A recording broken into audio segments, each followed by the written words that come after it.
Good evening and welcome to Face for the Newsfirst team. I'm Niresh Eliatambi. Well, the country is still recovering or trying to recover from the devastating effects of Cyclone Ditwah. And of course, the central province bore the brunt of the damage, especially the Kandy district. And representing the Kandy district, I have with me a politician who has been representing the people of the central province for a very long time, and that is none other than Barath Arullsamy, who is the Vice President of the Democratic People's Front Tamil Progressive Alliance. Welcome and good evening to you, Barath. Thank you, Mr. Niresh, and happy to be here. Good to have you on the show after a lapse of some time. I was eagerly waiting for the session as well. Right. So, Barath, this is a tough time for the people of the central province, particularly the Kandy district and the Nuwara district, and of course people in other districts in the country as well. Almost all of the 25 districts suffered from this tremendous disaster. What is the current situation with regard to the Kandy district? We are now several weeks after the cyclone itself, but now we still have the northeast monsoon rains. They are still going on in full swing, and that adds a lot of danger to the situation. Thank you, Mr. Niresh, and also I convey my sympathies to all the affected families and the lives we have lost, and also I must give my gratitude to the Newsfirst group and for extending enormous support by your Sahana Yatra for the affected families as an immediate response, and also especially when it comes to Kandy and Nuwara. Even they went to the extent to airdrop some essential goods. So I must extend my utmost gratitude for the management and for the entire Newsfirst team who are helping us in a humanitarian ground.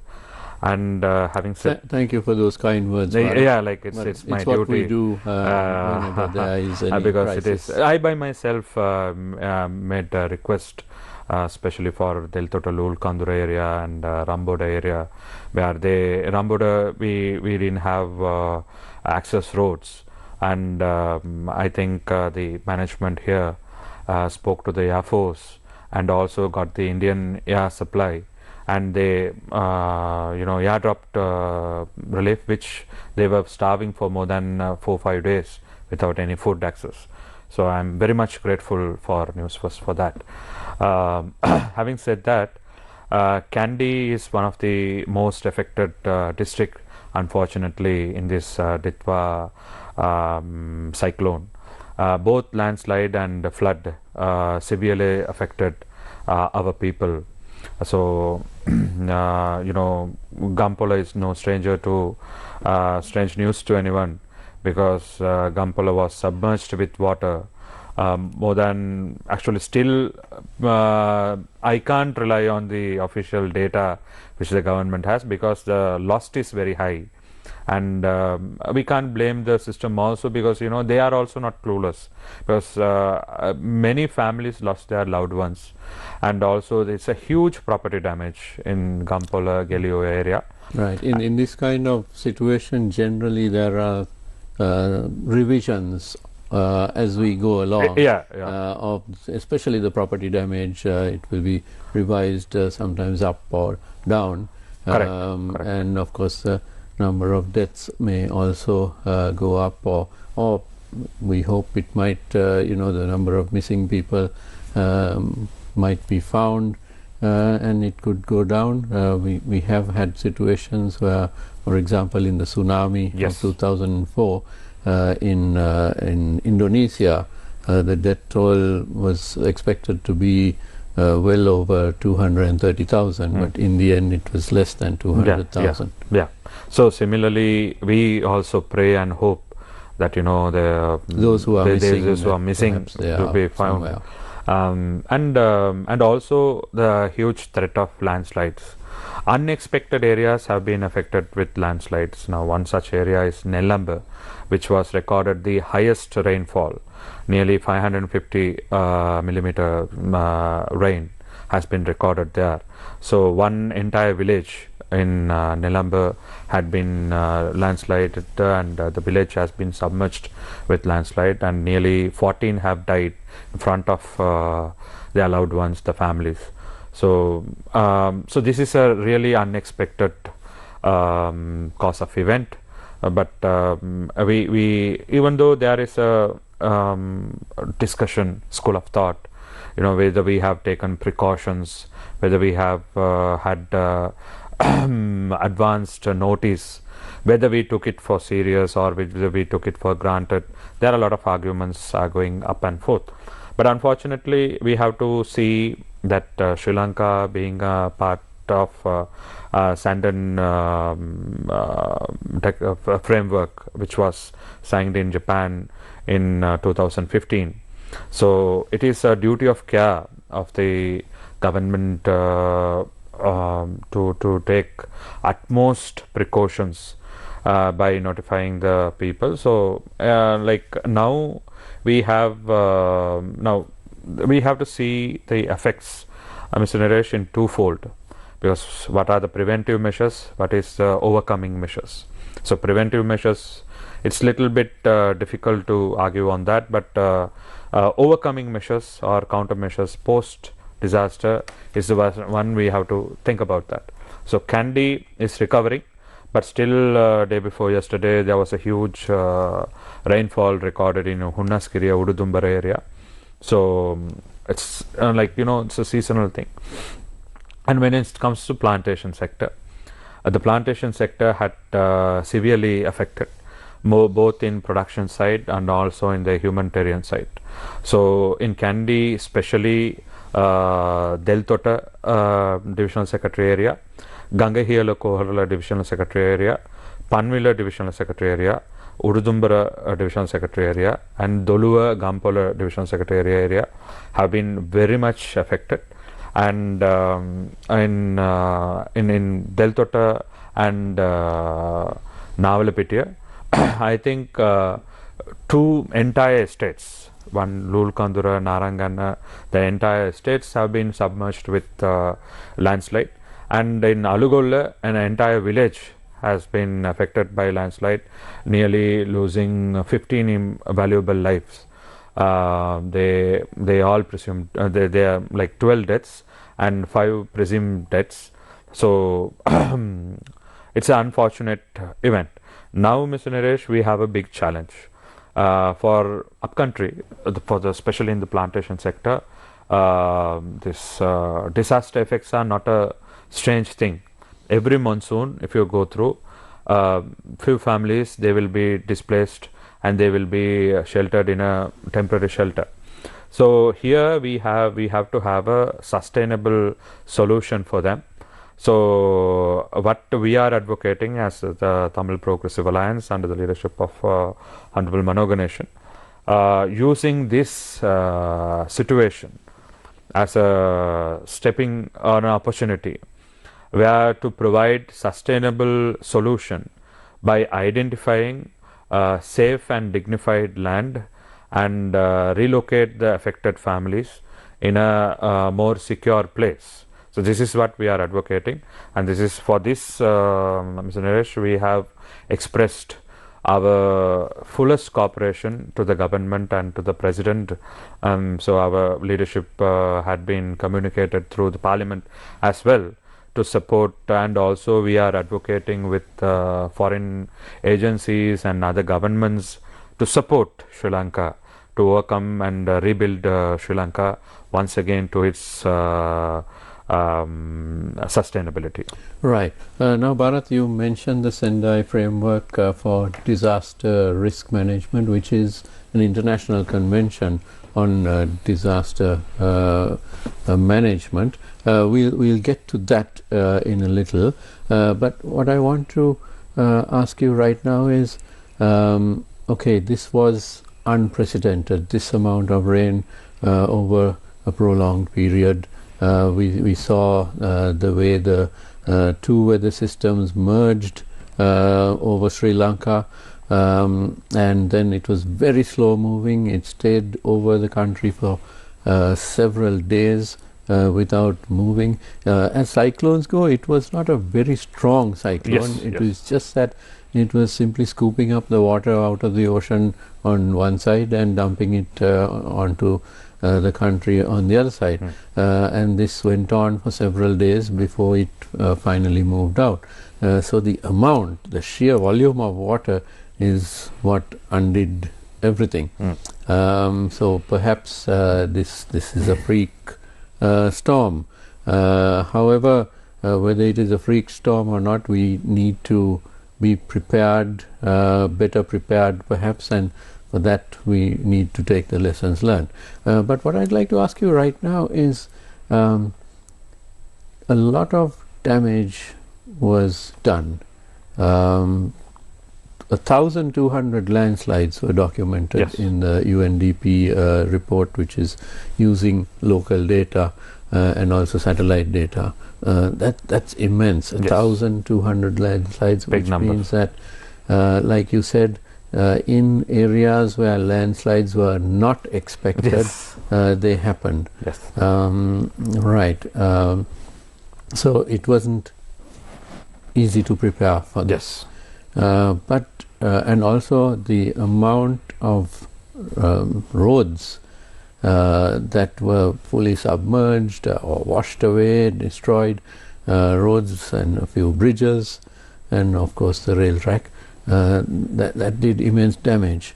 What is the situation with regard to getting these roads motorable again? I know in most cases there's temporary repairs have been done so that people can move. What's the situation now? Actually, Mr. Naresh, it's a very important question. This effect of logistic had affected in two ways.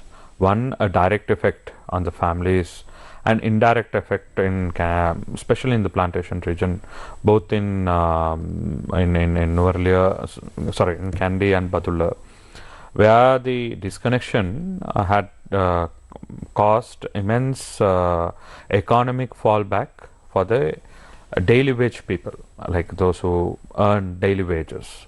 So they are not in a position to transport. As a result, they are facing a huge economic loss. And we must give due credit for the Road Development Authority and the ministry. Within very short span of time, they were managed to clear all the roads. Like within a week, I think all the roads are cleared. It's not repaired, but it's cleared. So as a result, the logistical part is now somewhat is manageable. But the loss is immense, because according to the Essential Service Commission, the loss they are calculating is somewhat between 6 to 7 billion US dollars. And I think by this week the World Bank report has to be published, quantifying the damage, because as I told you, we still don't know the loss. And also now in upcountry, and especially in the plantation sector, there is no proper data to evaluate. Now through the government officials and volunteers, we have identified nearly 4,557 people are affected, and nearly 1,800 families are affected, and out of that 300 are in a severe condition. So nearly above 70 deaths in the plantation sector alone. So these essential data are very important at this crucial moment, where we have to analyze and precisely help the affected families. So now this, as we talked about this logistics, now few areas, for a couple of days, even no officials or no volunteers cannot reach that locations. So that is a big problem. So what we are seeing right now, Mr. Naresh, the relief measures and the aftermath of this disaster is what is very crucial. So providing relief packages and relief methods are very crucial at a short-term goal. But as a mid-term and a long-term goal, we have to have a proper policy framework where forgetting all these animosities with everyone, we have to work as a country to rebuild this nation. If we go on the same narrative of have this blame game, it will be difficult. So as a result only, we as an independent party, we are representing the opposition. We going forward to support the government in whatever way we can support them. So as a human resource, as a technical support, as a relations, whatever way we can support, we will support. So rebuilding this entire road network, and especially when it comes to road, especially the train tracks. Now from Kandy to Rambukana, the train track is very much affected. So Colombo upcountry route will be disconnected, I think not less than 9 to 10 months. So it's a big work they have to do. But if we incorporate proper technology, if we incorporate proper personnel to rebuild this thing, I don't think it is a Herculean task to finish it. And also we have to talk about the finance part. Now, Mr. Naresh, as we all know, for last 1 year we were talking about economic management, how we need to restructure our debt, how our relationship with IMF, how our relationship with other countries, in especially economic relations. So now this entire things comes to inaction. So if we have to take necessary arrangements to support, and we must accept the fact that immediate aftermath of the disaster, how India came forward to support. Now I remember the one of their biggest warship was docked in Colombo port. The aircraft carrier. Aircraft carrier. Which was here for the Sri Lankan Navy's 75th anniversary. Yes. It was already in the port of Colombo. And the helicopters there was supporting humanitarian assistance. And how fast the other countries, especially America, Japan, Australia, Dubai, all other countries, even Russia, China, everyone came forward to support. So this is a big gesture. We are forgetting about this kind of alliance movement. The entire non-alliance came to on the concept of helping Sri Lankans. So this is a very good opportunity where Sri Lanka can reach out there to them. So in any disaster, Mr. Naresh, there will be twofold of support. One, immediate relief support. That is what we are getting from all the countries. And again, the economic support, the money we are going to get to rebuild. So when I spoke to few professionals on this subject, they are quantifying direct impact and indirect impact. Like as I told you, Essential Service Commission has identified direct impact, nearly $7 billion US. Indirect impact, it'll add up another 2-3 billions. So whatever the money we are receiving at the moment is Sri Lankan billions. So Sri Lankan billions and the US dollar billions are two different folds. So it is very essential at the moment, and we should give due credit to the government and President Andrew Kumar Dissanayaka, relief for announcing a kind of satisfactory relief packages for the affected families, and for rebuilding the financial losses, rebuilding the properties. So we should give due credit, and also we should also think of a macro level. Because of the financial discipline, the government was able to secure some surpluses. So that can be utilized for another 3-4 months. But this have two other impacts. This will not only sufficient to sustain this country. So we need some donor-based programs. That is what, as a opposition, we requested the government to have a donor program, international donor program, to invite other countries, because every country is having their own problem with this changing world order. They have their own problem. So before they shift their focus from Sri Lanka to another country or another region or another internal problem, we have to convince them, okay, please commit yourselves to support us. This is very essential at the moment. Indeed, and a lot of points that we need to speak about. But first, we're going to take a short commercial break.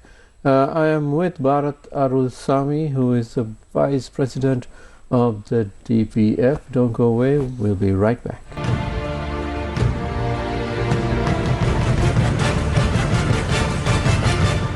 Welcome back to Face to Face. I'm with Mr. Barath Arullsamy, who is the Vice President of the Democratic People's Front, and we are talking in particular about the devastation caused by Cyclone Ditwah in the upcountry regions. Now, Barath, in many estates, I presume work is going back to normal, but in some estates the destruction is so bad that it's difficult to go back to doing the work. What are the issues which are hampering people from going back to work? Because after all, if they can get back to work, then they have a source of income and so on.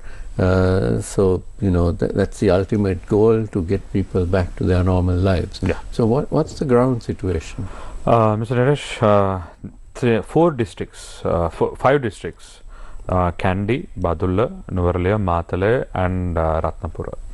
So these 4-5 districts, including Kagaon, are severely affected with these landslides. And unfortunately, in major areas, there is a huge cracks below the soil surface. So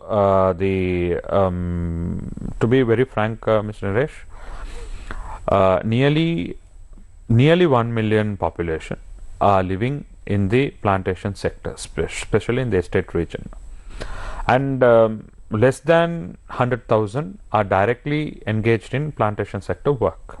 Now, there is a problem in which the affected areas.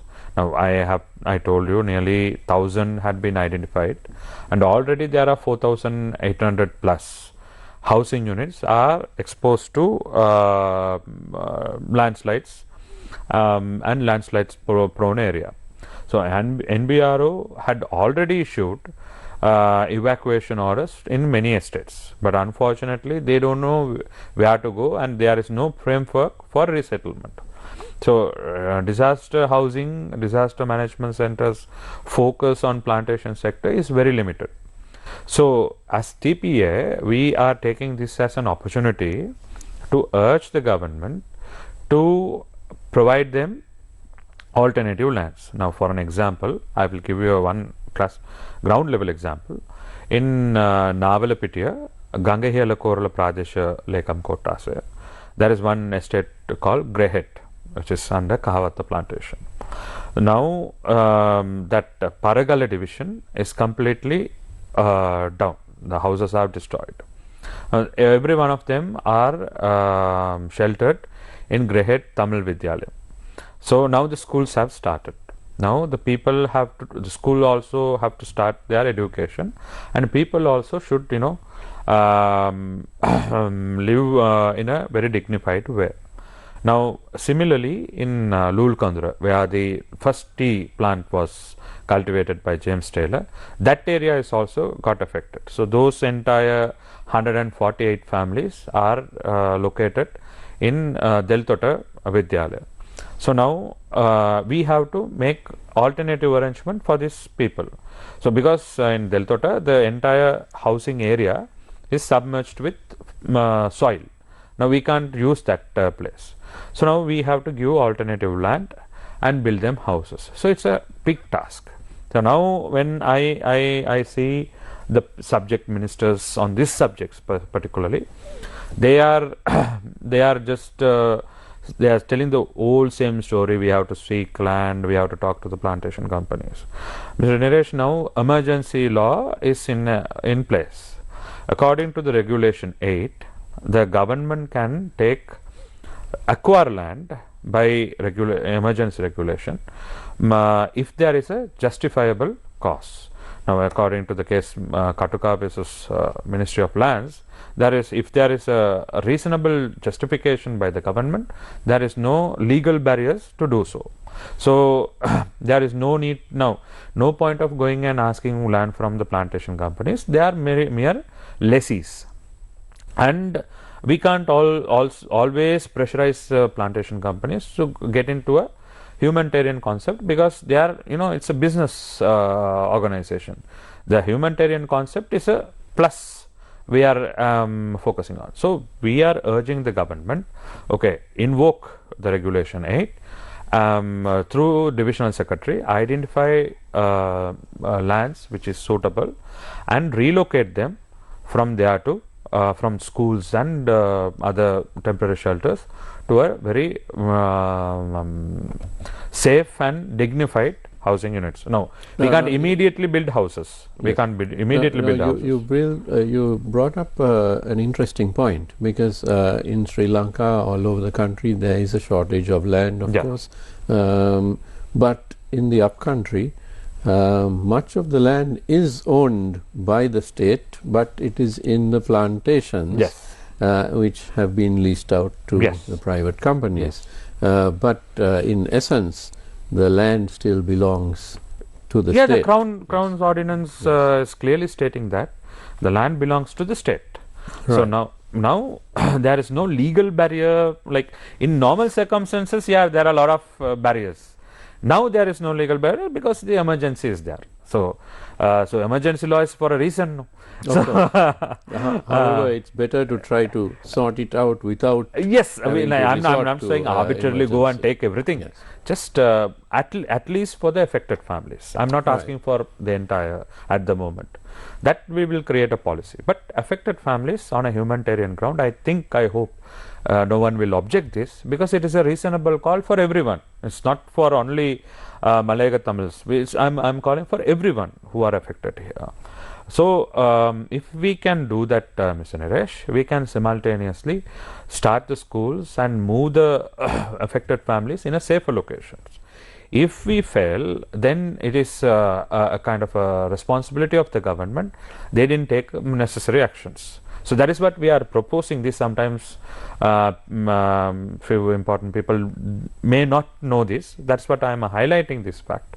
So Honorable Manoganeshan also highlighted this fact in Parliament, and there was a argument up and down. Like when I invited him to come to upcountry, so just to have a field visit and just to support the people in relief measures. So we asked, okay, if the government is not providing land in a place of living, there are some diaspora community in north and east are willing to give their land for your resettlement. Are you willing to go? So surprisingly, the people said, our lives are gone. On the sake of our children, we are willing to go at least in a safer place. So I don't want the government to take the blame, like displacing the entire area into another area. We are also like living and nurtured the economy for more than 200 years, and on a humanitarian ground we are asking the land in that area. And it's Mr. Niresh, to be very frank, now this entire effect, as you know, now out of 65,000 square kilometer of Sri Lanka's space, and I think nearly 10,000 square kilometer is being used as land, like for construction purpose, for productive purpose. So the rivers and the reservations, forest, roads and other stuffs are the other areas. So now this is a good opportunity for this government to create a housing policy, where to build house, why you shouldn't build a house in a reservation area or disaster prone area. So we have to do a lot of work right now. So those are secondary stages. So first stages, reinstate these people in a very safe and dignified location. That is our first priority. First to identify safe locations, yes, and then to relocate. Yeah. So divisional secretary will be empowered under the land commissioner's delegation. Delegation. Now, Barath, you brought up a very interesting point that we need to go back to the basics, yes, and ensure that the policies are laid down and followed with regard to the housing in the yes, country, yes, throughout the country. Yes. Where can you build a house, yeah, basically? And it strikes me that we already have these policies, Barath, but we simply have ignored these policies. And in the sense, now if you want to purchase a land anywhere in the country, you have to go to the local authority and get the plan approved. And what does that mean? The local authority is approving that particular block of land as being what? It's not just a license fee. It is an approval that this is suitable to build on. Exactly. So if it's next to a river, the local authority should not be approving that. Exactly. Or if it's paddy filled up land, the local authority should not be approving.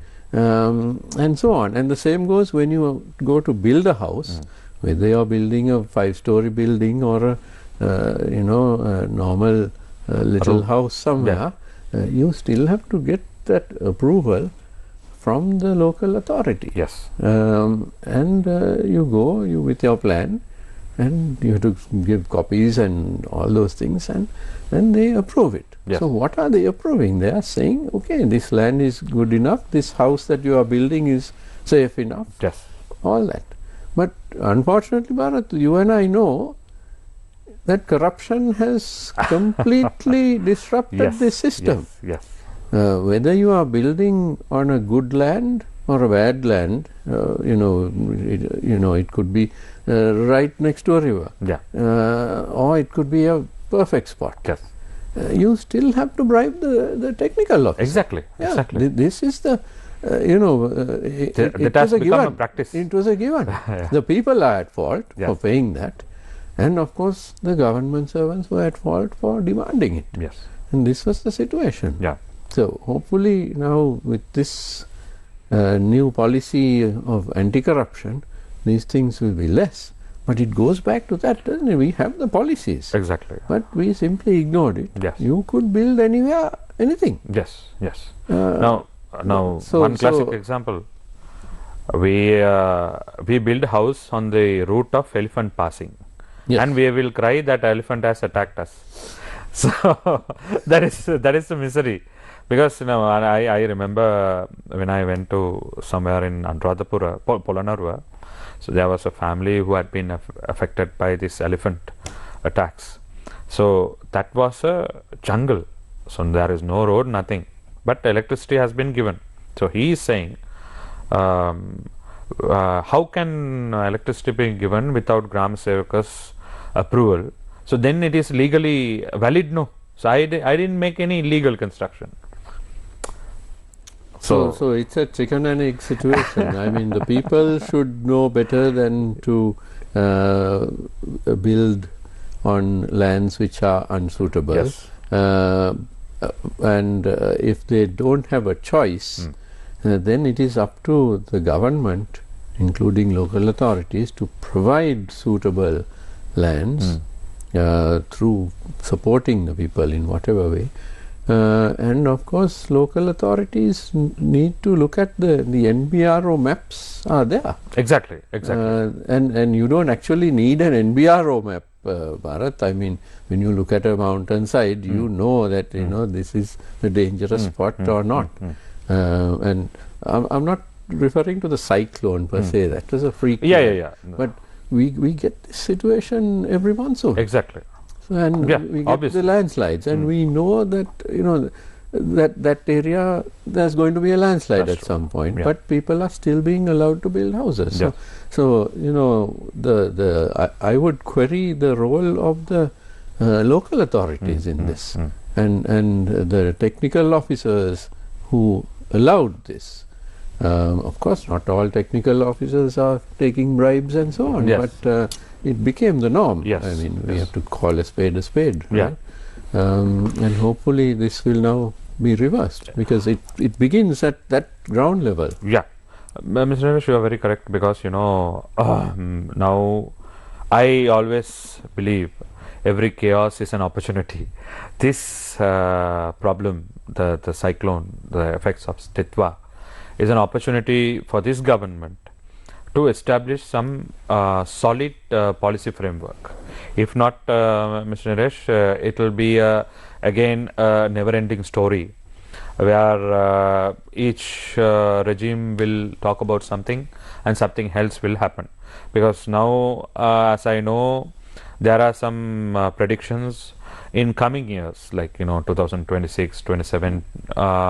They are expecting some similar kind of monsoons and cyclones are expected. So we have. I don't know whether you can predict so far ahead. Like I mean, however, the prediction is that with Yes. climate change, there is a increase in the number impacts. of Yes, you are very correct. severe So weather because events. to minimize all this, we have to take necessary measures. So, Mr. Naresh, now we can I remember recently we signed an MOU with United States on Montana Agreement, wherein which it is disaster resilience. So they are experts in disaster resilience.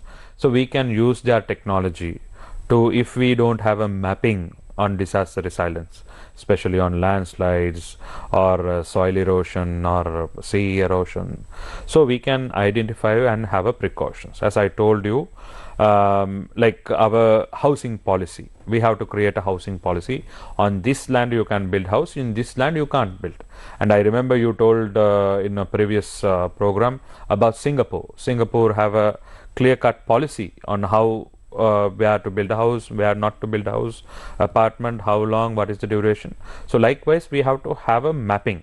Otherwise, Mr. Naresh, we had a devastating disaster effect in 2004 tsunami. The tsunami, yes. And a kind of a mild one in 2016 floods. And now it is more worse than these two, the Ditwah effects. Because even though the numbers of death comparing to tsunami is less, the number of economic loss is higher than the tsunami.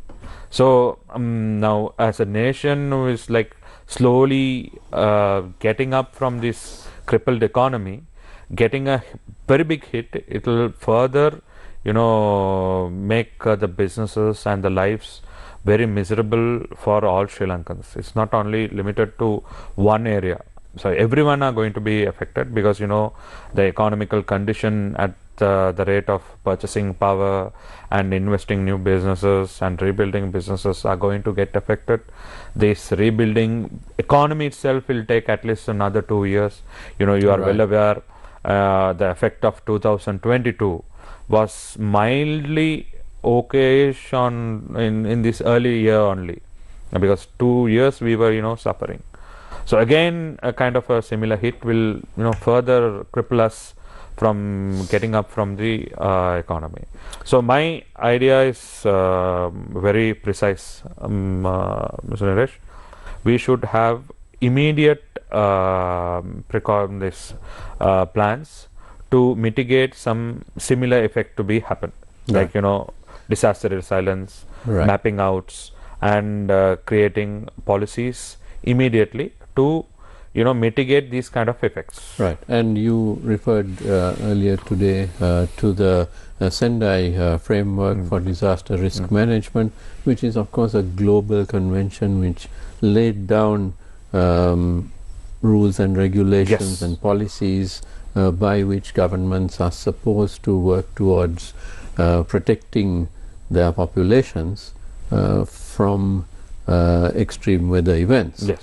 And unfortunately, in Sri Lanka, over the decades, our governments have been too busy with whatever they have been doing. Let's not get into that. That's a whole different story. But we have not been properly prepared over the decades for disasters, natural severe weather events.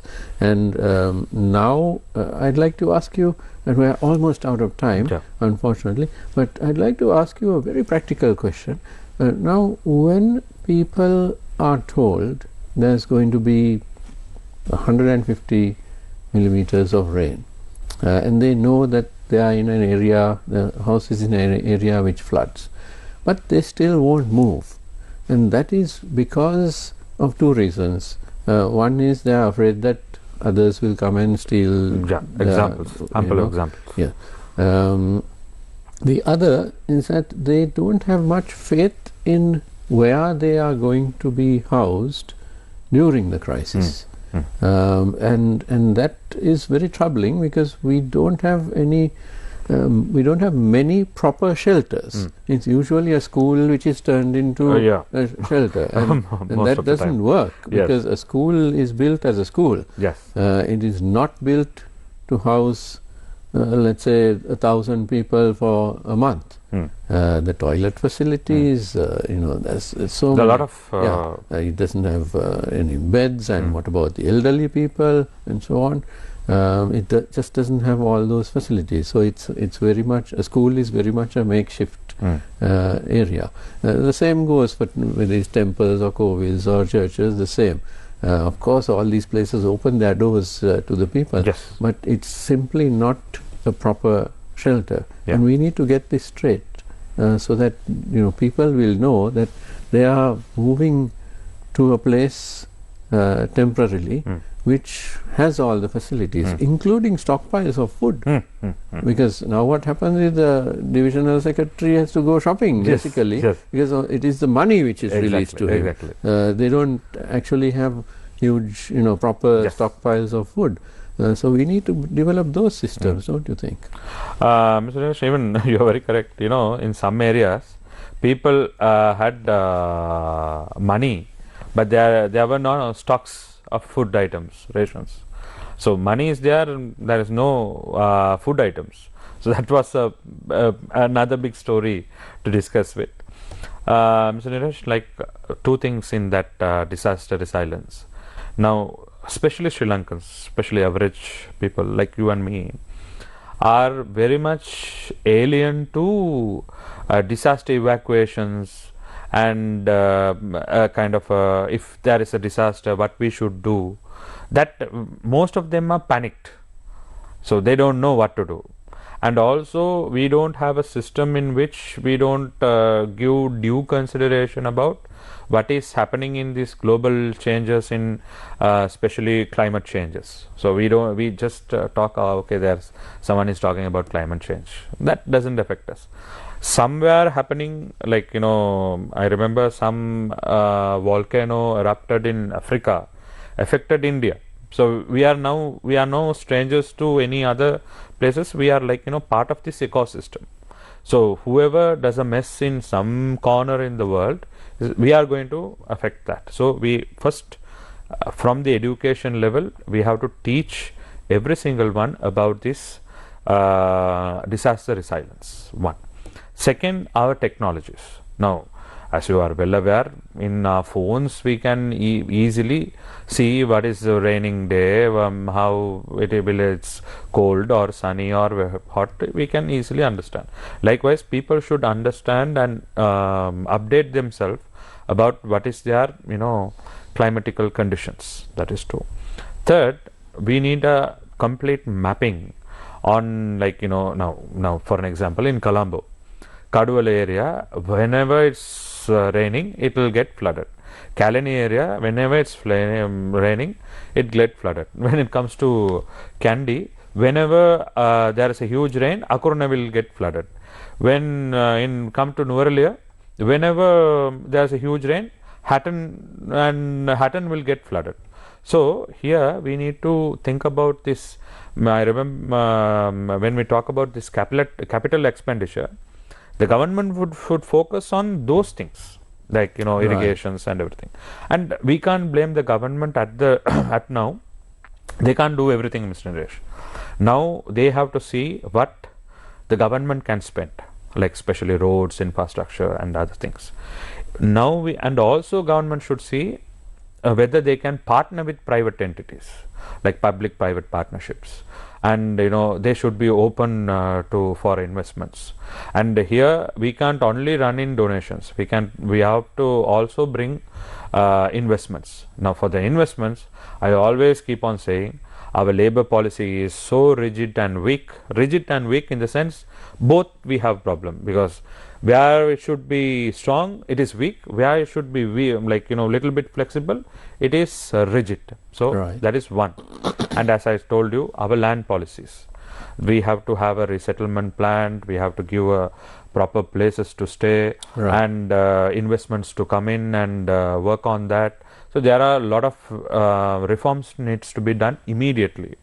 So these two are our midterm goals. And as I told you, this resilience and the mapping out should be done immediately, because we have our national disease. We will forget everything in 3 months. So before we forget, it's up to us to keep reminding. Before we forget, now I'm just seeing this, telling the reality. Now people are, we were talking about this economic problems for a year, then we forgot something and we will focus on other thing. Yes, that is obvious, human nature, but these things are affecting human lives. So we have to think and do more informative sessions and update ourselves. And media houses, responsible media houses like Newsfirst and your channels should, I really appreciate the work you have done during the past couple of weeks to mitigate these effects and reporting in rural areas. And I must give due credit for your news correspondents also. They were like, I know one person, he was just swimming in the flood and taking videos. So, so I must give due credit for that also. And I'm afraid we're out of time, so that's a wrap for tonight. My thanks to Barath Arullsamy, Vice President of the Democratic People's Front, which is of course part of the Tamil Progressive Alliance, TPA. Thank you very much, Barath. Lovely having you on the show again. Thank you very much, Mr. Naresh, for having me here today, and I wish everyone very delightful Christmas.